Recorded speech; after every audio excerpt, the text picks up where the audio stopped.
ओम नमस्ते जी।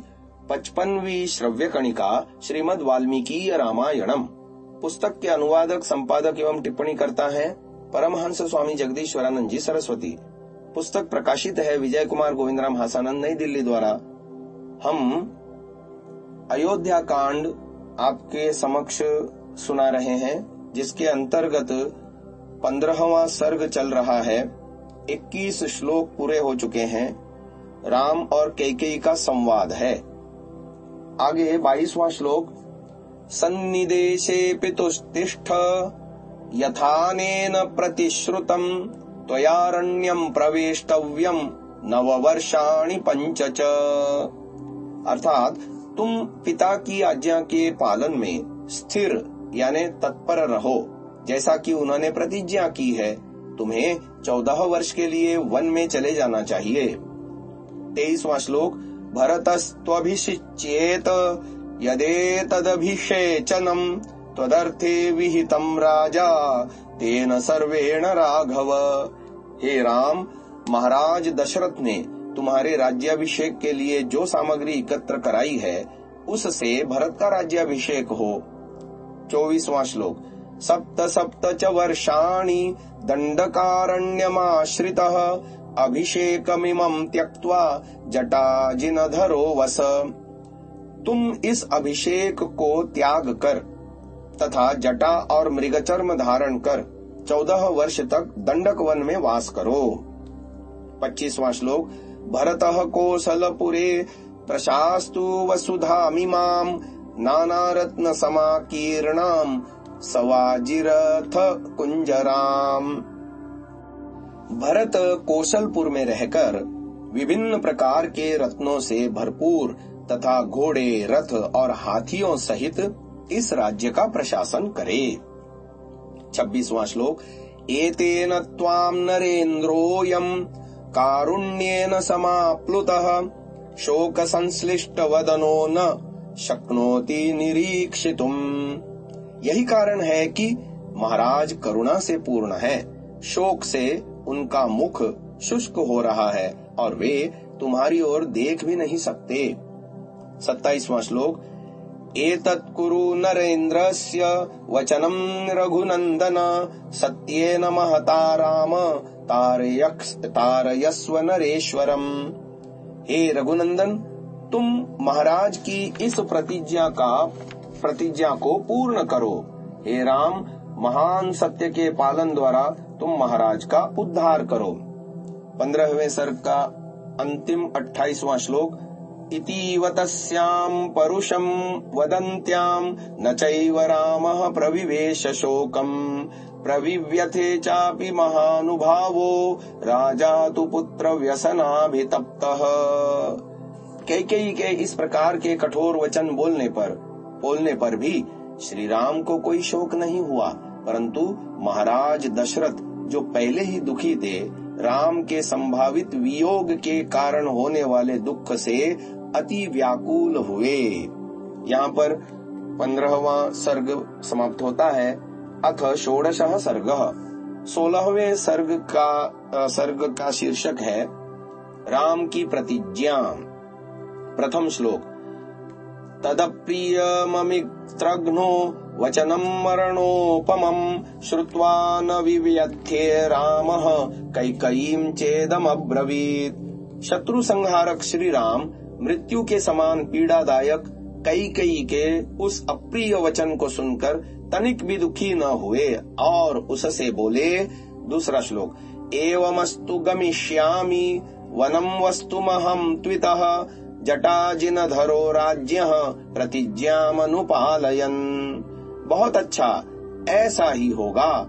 महाराज की प्रतिज्ञा पूर्ण करने के लिए मैं जटा और वल्कल वस्त्र धारण कर अभी नगर को छोड़कर वन को जाऊंगा।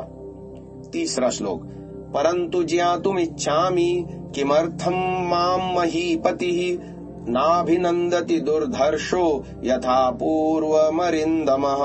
किंतु मैं यह अवश्य जानना चाहता हूँ कि अजेय तथा शत्रु संहारक महाराज पूर्ववत मुझसे बोलते क्यों नहीं। चौथा श्लोक। अलीकं मानसं त्वेकं हृदयं दहतीव मे स्वयं यन्नाहमां राजा भरतस्याभिषेचनम्। एक मानसिक दुख मेरे हृदय को बुरी तरह से जला सा रहा है कि महाराज ने भरत के अभिषेक के विषय में स्वयं मुझसे क्यों नहीं कहा। पांचवा श्लोक। अहम ही सीताम राज्यम च प्राणानिष्ठान धनानि च हृष्टो भ्रात्रे स्वयं दद्याम भरताय प्रचोदितः। महाराज की तो बात ही क्या, मैं तो तेरे कहने से ही प्रसन्नता पूर्वक भाई भरत के लिए राज्य ही नहीं अपितु सीता, अपने प्राण, इष्ट और धन सब कुछ वार सकता हूँ। छठा श्लोक। सा हृष्टा तस्य तद्वाक्यं श्रुत्वा रामस्य कैकेयी प्रस्थानं श्रद्दधाना हि त्वरयामास राघवम्। श्री राम के इस वचन को सुन कैकेयी अति प्रसन्न हुई। राम के वनगमन के संबंध में विश्वस्त होकर वह श्री राम को शीघ्रता करने के लिए प्रेरित करने लगी। सातवां श्लोक। तव त्वहं क्षमं मन्ये नोत्सुकस्य विलंबनम राम तस्मादितः शीघ्रं वनम त्वं गन्तुमर्हसि। हे राम, तुम वन जाने को उत्सुक हो तो विलंब ठीक नहीं, तुम शीघ्र ही वन की यात्रा आरंभ करो। आठवां श्लोक। व्रीडान्वितः स्वयं यच्च नृपस्त्वां नाभिभाषते नैतत् किंचिन्नरश्रेष्ठ मन्युरेशोपनीयताम्।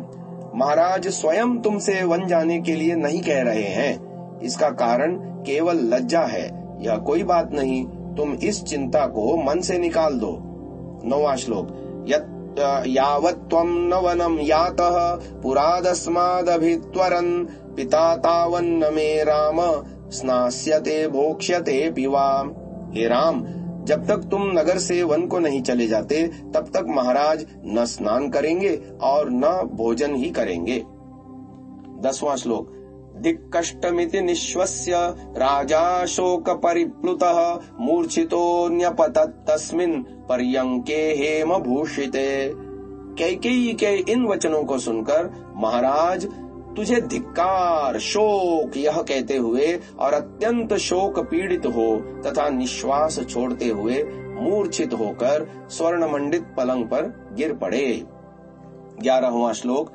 रामोऽप्युत्थाय राजानं कैकेय्याभिप्रचोदितः कषयेवाहतो वाजी वनं गन्तुं कृतत्वरः।